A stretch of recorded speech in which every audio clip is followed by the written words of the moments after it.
here. Let's bring in the director of the Project on Technology National Security at MIT, David Edelman. He's also the former director for international cyber policy at the National Security Council. David, I'm a business reporter.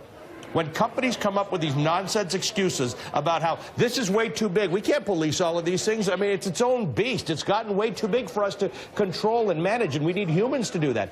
I have to say, there are words I can't say on television, but one of them might start with a B, and the other one might start with an S. A very difficult situation that Facebook's found itself in.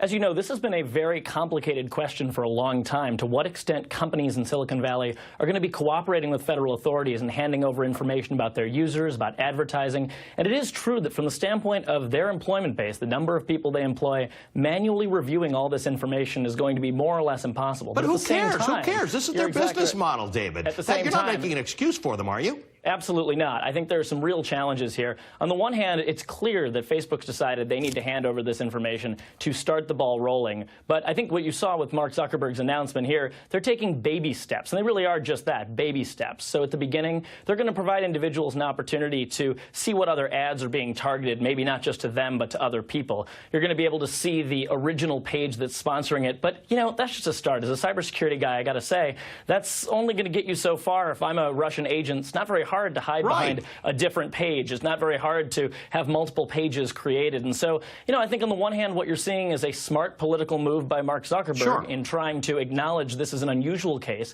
a case of international importance. But I think what you're really seeing is some real deep questions being asked about Facebook's underlying business model and the challenges that all these companies are going to have. We're seeing deep questions asked by some people, apparently not by the president. He tweeted out, "The Russia hoax continues. Now it's ads on Facebook. What about the totally biased and dishonest media coverage in favor of crooked Hillary?"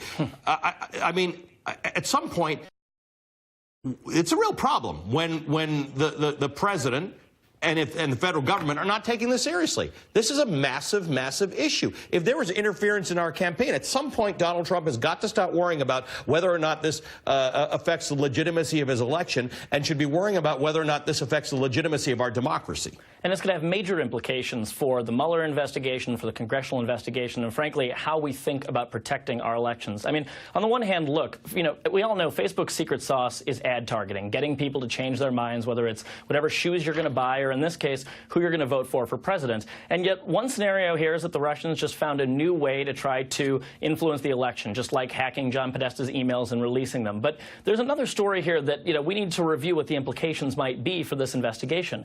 You know, we know that Trump's son-in-law, Jared Kushner, was responsible for overseeing a targeting campaign that a lot of people within the campaign credited with Donald Trump's win.